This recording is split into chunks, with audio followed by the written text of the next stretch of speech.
Hey y'all, Dennis here, Muddy Water Search and Recovery, and very for the moment live feed tonight.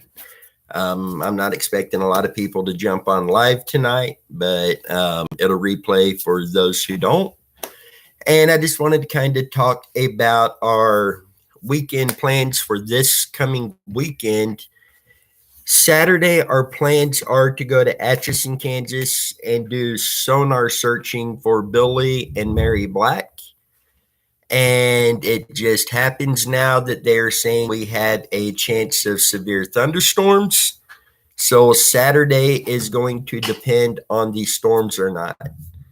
Southern Gospel Gal, Lisa, how are you ladies doing tonight? I hope y'all are doing well. So Saturday, if it's not storming, we will be sonaring for Billy and Mary. If it does storm, then we will push that out until Sunday. Catfish, how you doing? We're hoping to be able to do this search on Saturday. We feel we've really narrowed down the locations. There's one pond that's really in particular to us, and that'll be the first area we search. We do have other areas lined up for that day as well if needed.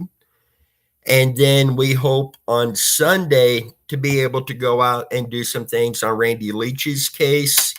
We have a few areas that we want to get searched as soon as possible. We've had a few different people send us some information recently, and we want to get working on those quick. I want to be careful with the wording there, but hopefully one of those we will be able to start working on Sunday.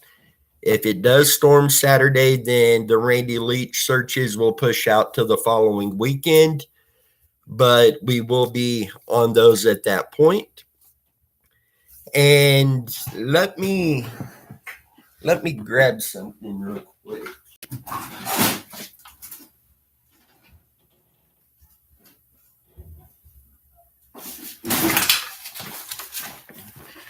And those who don't know who Billy and Mary Lou Black are, they went missing from Atchison, Kansas, and September 11th of 2009. They're the ones who are in a light blue Honda Civic. They both had a lot of medical issues. The pond we really want to search is in the direction they were last seen driving, which was one of the last times reported that they were seen. So that is the very first place we will be searching, but we will have our sonar out at some point this weekend. Hopefully it's Saturday. Hey Mark, how you doing? And wanted to see if you had, Catfish went fishing today, and we talked about fishing at work. It was debated taking off work early and going, and Catfish got to go tonight or today. And yeah, I wasn't mad at you, Catfish, but I was sure jealous. And Southern Gospel Gal wants to go fishing too. Fishing is my outlet. That relaxes me. I do love to fish and hunt, and fishing, and then music. I like to play my guitar, and those seem to really relax me. And with these cases, it's been more my guitar than fishing, but Catfish, we will have to get together and go fishing sometime.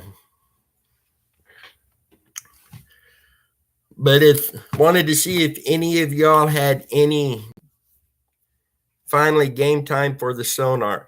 Mark, I had been waiting for this. And during the week when I've had to work, the weather's been nice. And then come mid to late week, it would get cold. The ponds would freeze up. Weekend to be cold. Going into the following week, it's nice again. So I am ready to be out there sonaring. Southern Gospel Gal says, "Oh, me too, playing Gibson with the rod in the water." Mark plays the guitar as well. And Catfish says, "Well, you need to come up to Kentucky."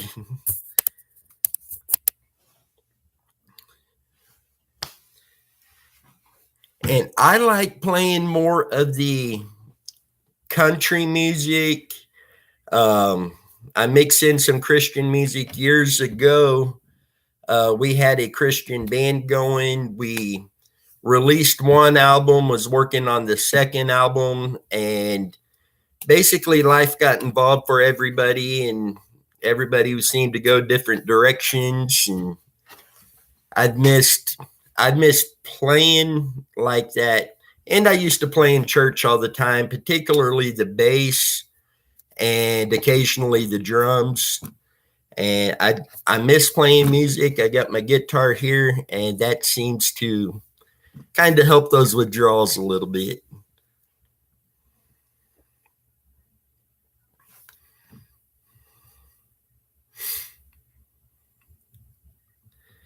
Southern Gospel Gal, you're going to have to let us hear you sing someday. Oh, Haggard the White, man, you're talking the good music right there. When I say I like country music and playing country music, I mean the real country music like Haggard and Dwight, not the stuff that you hear today that's called country. To me, that's more pop than anything, but I like the old country. And I like, I guess it's Southern rock. I like the Nitty Gritty Dirt Band, and I like Alabama. I love all those guys. Old country.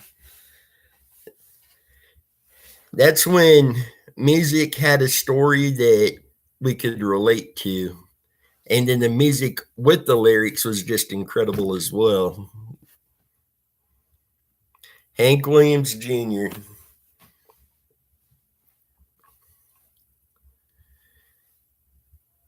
Talking Catfish Bob and all his rowdy friends right there.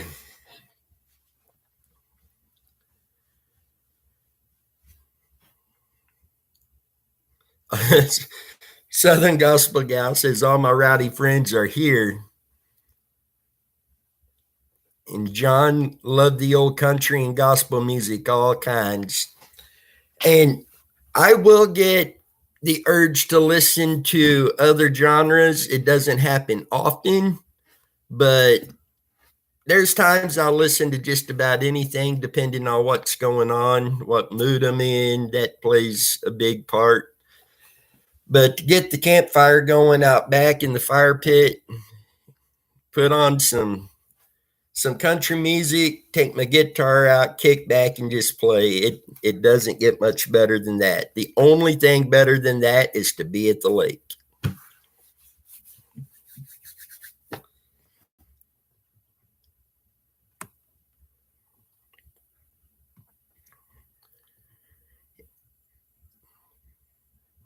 And then also, Mark, definitely, I'm hoping Sunday, depending on the weather, Saturday. If we don't get to go out on some Randy Leach searches, then the following weekend, that Saturday and Sunday both, we will be out searching for Randy.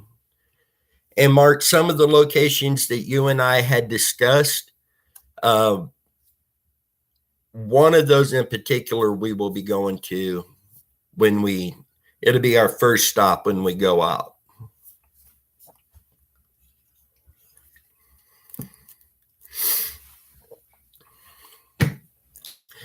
And Catfish says, "You guys don't want to go fishing with me, better know how big a fish I really catch." Dennis has that picture as well. Bobby catches some big catfish. He knows how to get them in the boat. And Mark, also, we discussed getting in contact toward the end of the week. Saturday and Sunday, I may be out searching both days. Saturday, if it's storming here, we won't be out, but there's a chance we will be out both days. So any time after 5 p.m. between tomorrow and Friday, and then Saturday and Sunday, I will shoot you a message and let you know when we're back. But I'm really, really hopeful on Billy and Mary Black's case. I've been wanting to search this pond all winter long, and Megan and Chrissy, we've gone over this many times, and we all feel the same on this particular pond. We're hoping to be able to bring them home. They've been gone a long time as well, since 2009. Hopefully we're able to bring them home finally.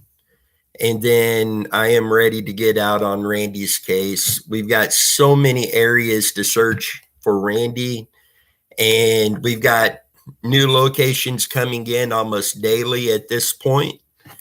And every location that comes in, we have it listed with our big sheet of locations, and we will be on that. And again, as you know, if it's private property, we do have to have the landowner's permission to do the search, but we will be doing everything we can to get in contact with that landowner and get that taken care of. And we've got, along with Randy's case, Jack Schultz, as many of you know, has been missing in that area as well. And a guy that I work with is friends with some of Jack's family, and he's talked to him about it and let them know we're working on the case, and they're going to set up a time that I can meet with the family, discuss the case, and go from there. And we will likely have some searches for Jack Schultz coming up as well. And Catfish says, maybe on my way back from Houston, I'll be stopping in on Dennis and do some of these searches. Catfish, you're welcome anytime, man. Anytime. And Mark says, I'm going to have to get out there at some point too. Absolutely. John, let me grab his file real quick.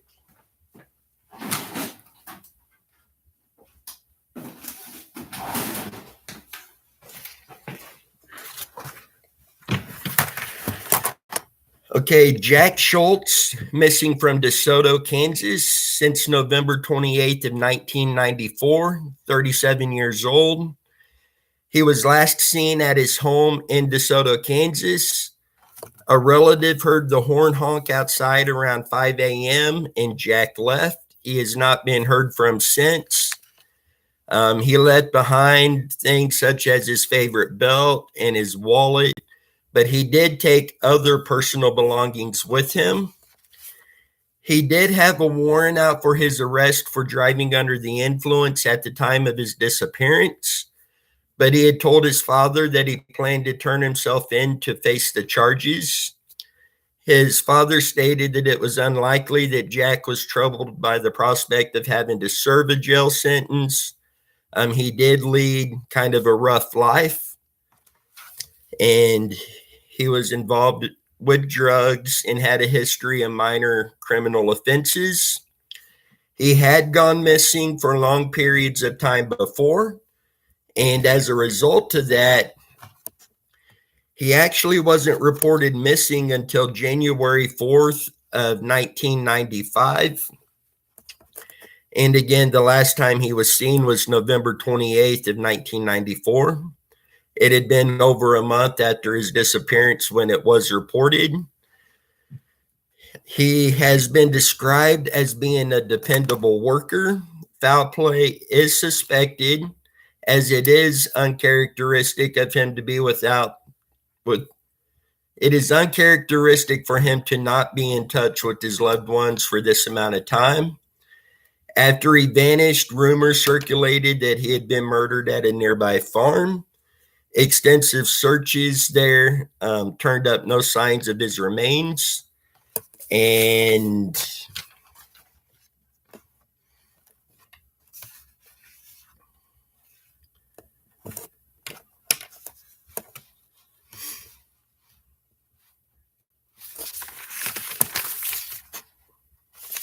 with that, we will be getting this meeting set up with this family, and we will dig further into that with them.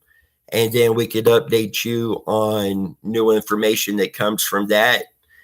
And then obviously when we go out to do a search, we'll be filming that to bring you along with that.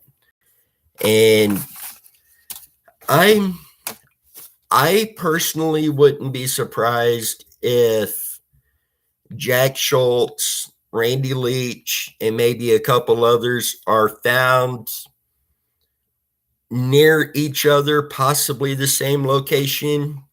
And then it won't surprise me if they're not directly related either, the cases. But we will be doing searches for Jack in the coming days as well.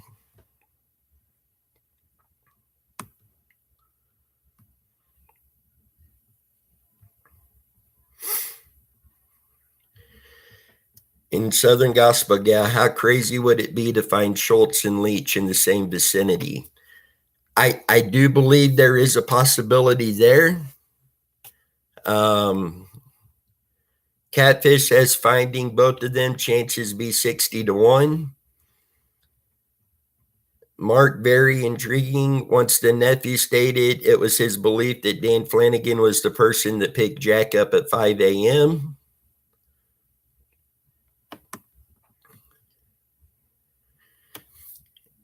And Mark, I don't remember the name, but in a conversation that I had earlier with somebody, there was a different name that come up as well that some thinks was the one that picked Jack up.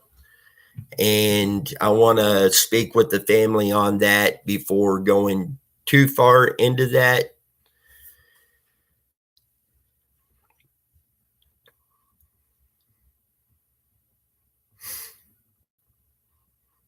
In Southern Gospel Gal, and how many others we don't know about before and after serial killer. There is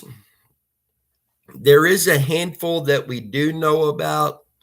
One of those come up not long ago, which is a young lady that was supposed to have went missing in the area, who may have been around some of the same people. I still had not been able to find anything when I try researching a missing lady in that area. I don't remember who it was that told me about her. They had remained anonymous. And so if it's anonymous like that, sometimes I don't keep a record. I thought I'd be able to remember, and unfortunately I was not. So that is 100% on me. But if that person sees this, if you're the one who let me know about the missing young lady, please get a hold of me. I would like to hear more about her. And I'm sure that there are others missing in the area as well. And to be honest with you, we've been so focused on the ones that we know are missing in the area that we haven't really spent a lot of time looking for others who may be missing in the area.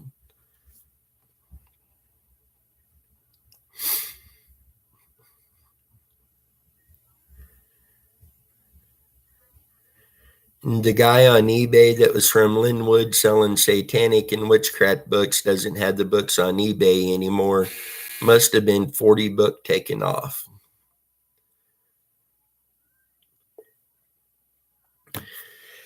When it comes to Randy's case, the satanic angle on this, theories, I guess you would say, there's some people that's there locally that says that there was never any satanic any real satanic activities taking place, but yet there's others who were there in that time frame who tell me that there absolutely was satanic activity. And when I've asked them about it, I've asked them, was this legit Satanism, or was this a cover to basically use fear to keep people out of their business, away from their drug dealings and things like that? And the multiple people that told me that it was really going on claimed that Satanism was really practiced by a lot of people in the area in that time frame. And some of them tell me that it still continues today. And I have not been able to confirm that it is happening or that it did happen. But coming from people there locally, it's, I would say 50-50. 50% of them says that it's not, never was there. 50% says it was and it's real.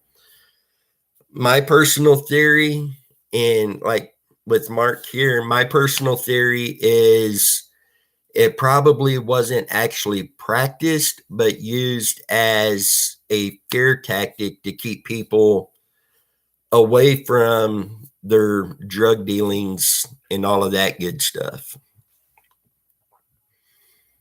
And again, don't quote me on that. That is just my theory, my take on this. I could be 100% wrong, but that's just what I'm seeing looking into that.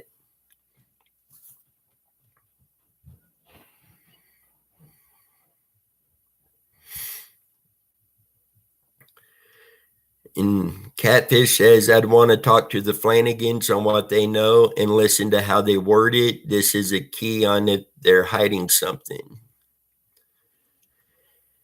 There's still multiple people I would love to talk to.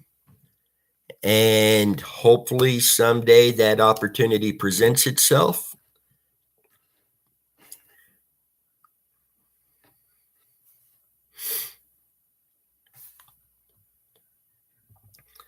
And John says it's legit satanic crap and witchcraft active to this day. I've been threatened poking my nose around on Randy's case.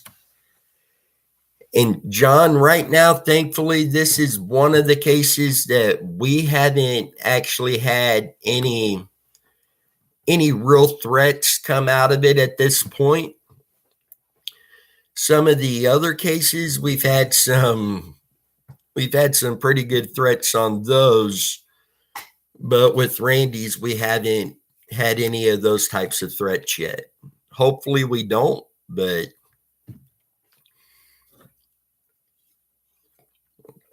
to me, if somebody's going to make a threat to try to keep you away from that, it's just, I don't want to say proof, but in a way it kind of is that they are trying to hide something and keep you away from it. And for me personally, that just makes me want to dig in deeper.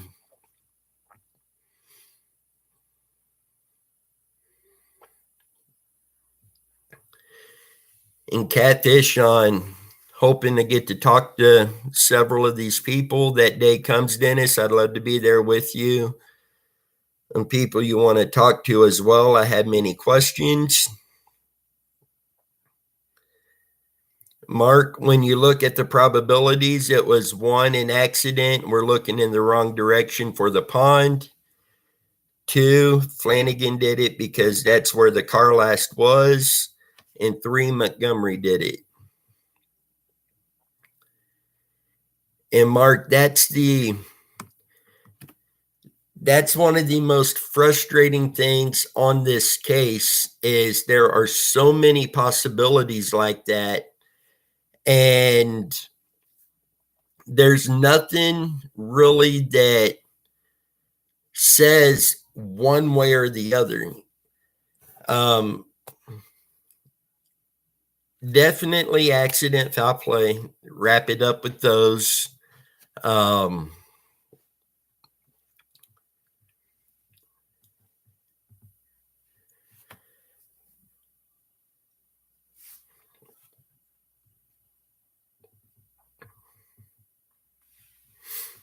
Yeah, and and Mark says Flanagan and Montgomery, very bad guys. It definitely appears that way.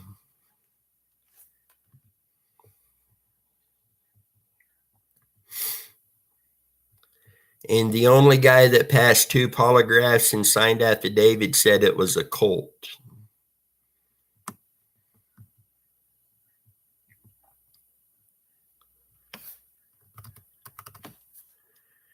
And speaking of polygraphs, I do want to bring this up again. At one point in time, there was some people that was coming out that they believed that Harold was actually involved in Randy's disappearance. Something I kind of stood up against from the beginning. I never saw anything to make me believe that in any way. But the polygraph, Harold did take a polygraph and he passed his polygraph. And there's still some that like to push that theory, but there's nothing to me that leads to that, to Harold being involved in any way. And unfortunately, in these cases, you see people trying to be helpful, I guess, but I don't want to say go about it wrong, but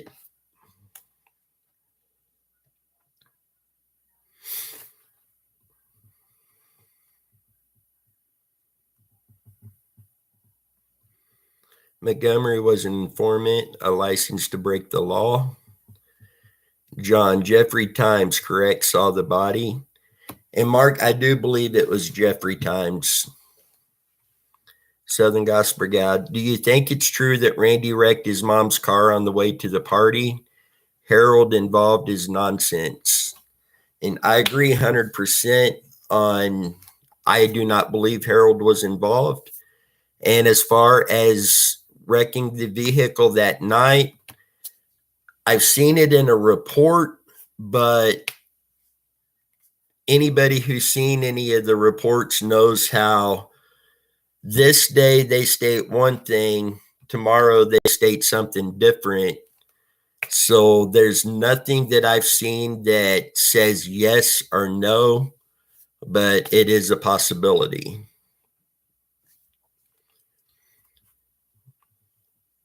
And Catfish, I also want to re-talk to Minnie that was at the party the night Randy disappeared.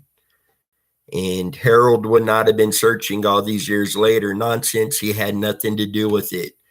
Right, because he not only had private investigators working on it, he was calling and showing up to law enforcement, pushing them to find answers on the case.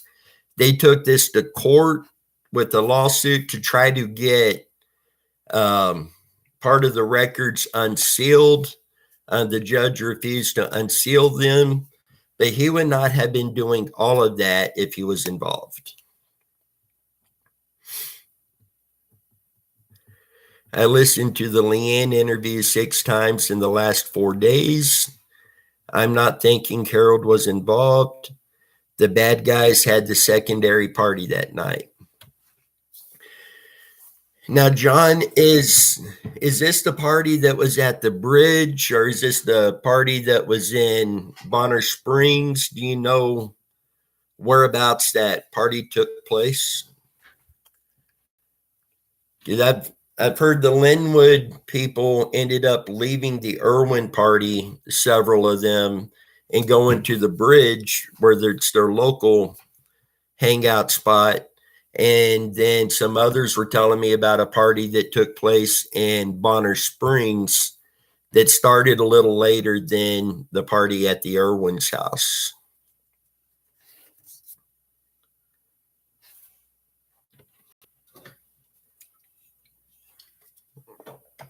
There were several parties.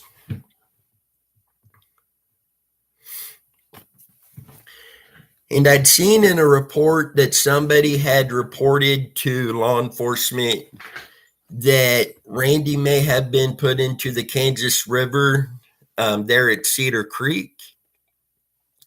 And this person had reported that it was a satanic sacrifice and went into some details, which made it when the burlap bags of body parts were found in Cedar Creek, really raised a lot of questions on that.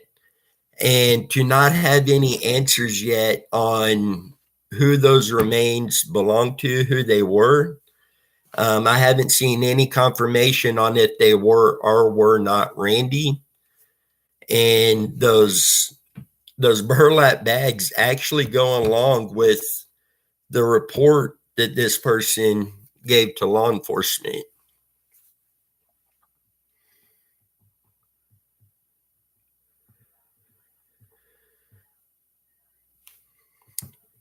And Catfish the Cave is still something else I want to see.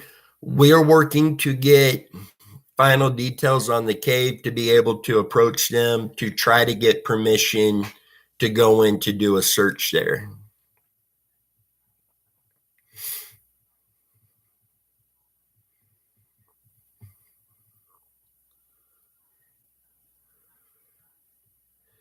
Catfish thinking Randy had the wreck after the party. And Mark, perhaps Bobby, I'm playing with that theory since Dennis mentioned it last week. Maybe he tried to get to the body shop after the party to try and fix it and went into the river at the DeSoto Bridge. And Mark, the DeSoto Bridge, that area is another area that we will be sonaring hopefully Sunday, if not the following weekend. In Southern Gospel Gal, it burns. They won't release the info on the remains in the burlap bags. And Catfish is almost positive Randy is not in the water. And by the way, I read a statement that the Irwins lost the house to the bank and the insurance was lapsed before the fire, so they got nothing out of it.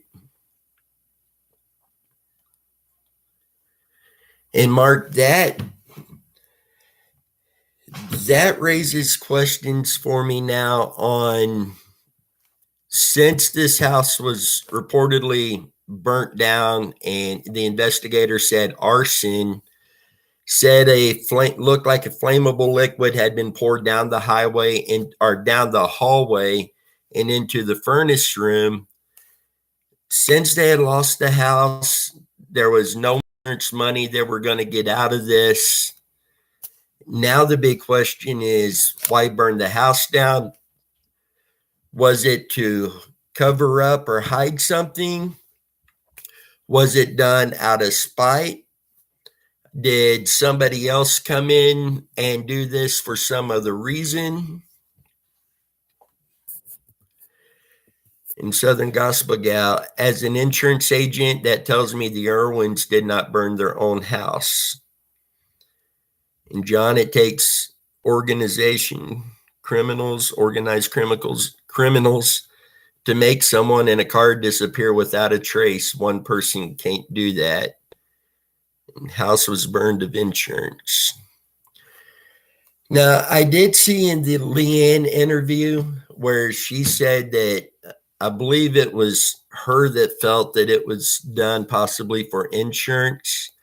But if they had lost the house to the bank and the insurance was lapsed before the fire, then they wouldn't be getting anything from the insurance out of that at that point.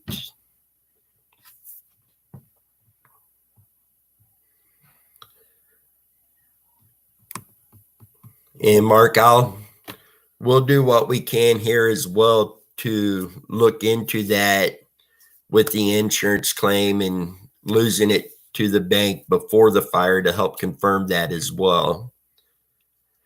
And the father, Mr. Irwin, was in jail for 5 days during the time of the party.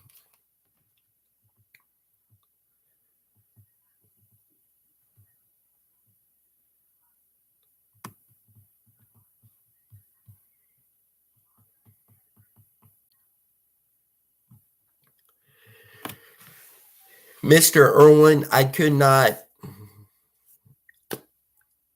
not remember if he had been there at the party or not. I wasn't thinking that he was. So, Mark, thank you very much for that. With him being in jail for 5 days during the time of the party, obviously he wasn't there. The Irwins were needing to leave town with the cloud over them. And John,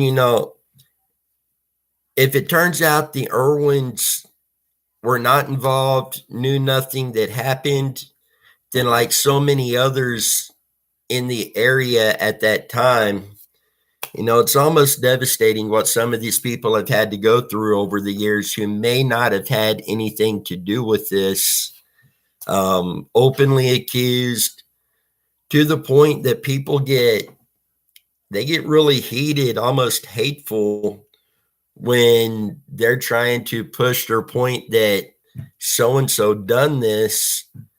But if there was proof that so-and-so done this, then something somewhere would have been done on it. And I don't want to get into personal opinions on that, but yes, and they said we fell on hard times after that and we lost the house.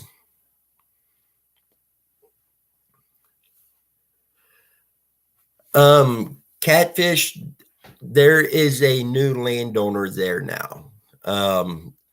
When we started going out and doing searches, there was a for sale sign on the house. And recently, thanks to one of the viewers, we were able to find out that somebody has bought the house and there's a new owner.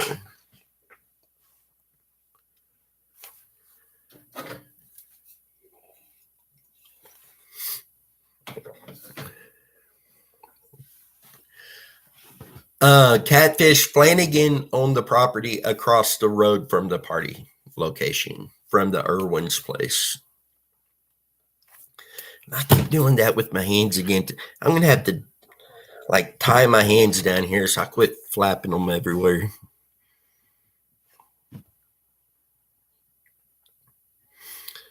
But Flanagan lived across the road from the Irwins, but they shared a driveway on the side of the road of the Irwins property. Before it was sold, I had the name upstairs in the file.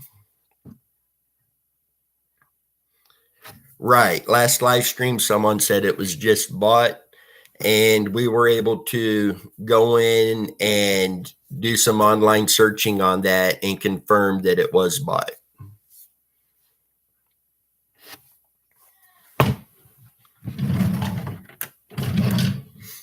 And that's another thing I want to do, is to go out and talk with the new landowner and see if it's possible to have a look around there.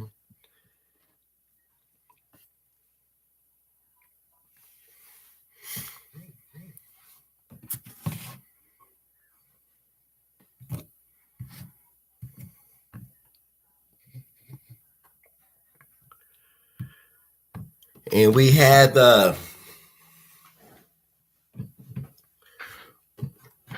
another case that we've been working on, is the Cole Firestein case, actually here at Leavenworth. And speaking with a couple people on that case, we're going to have some searches coming up very soon on this one as well. We're going to get the Billy and Mary Black case, that search done first. Then we have several searches we want to get done on Randy Leach. Then we got to jump over and do a search for Cole Firestein. And then we're coming back to Randy Leach. From there, it's going to be going to Nebraska, where we're going to be searching for Linda Dillard, Chase Engelbert, and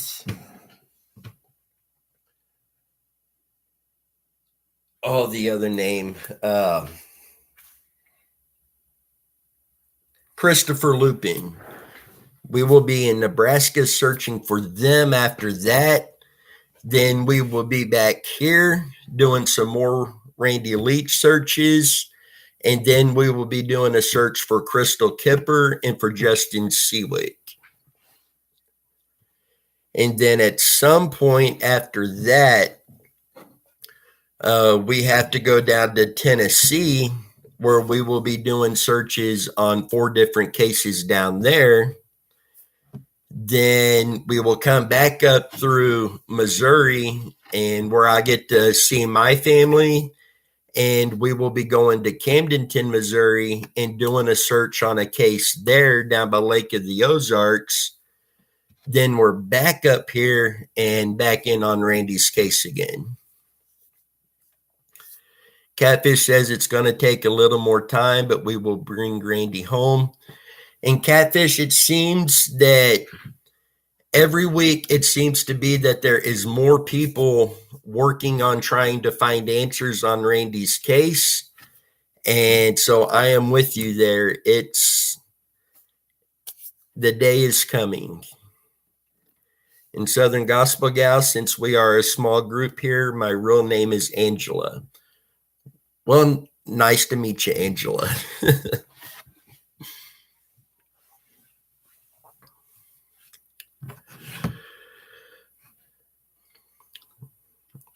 So with that, I hate to rush off of here tonight, but on Cole Firestein's case, I've got somebody that is going to be calling me in the next couple minutes to discuss some things on it. And this person is okay with me sharing what we talk about, different things like that. And I will confirm it again with that person. And then we will do an update on that case here shortly. But thank you for jumping on and joining me tonight. Very, very spur of the moment. And this weekend's live feed, it's going to depend on the searches. So we will keep you updated on that. And Mark, thank you, Mark. I really, really appreciate that. In Southern Gospel Gal, did you see the law enforcement statement on Summer Wells? They're resuming searches. I did see that. And I also saw where they've said now that the family has stopped cooperating. I want to urge everybody not to jump to conclusions on that. If they are not involved, they've been through a lot. If they are involved, that would explain that.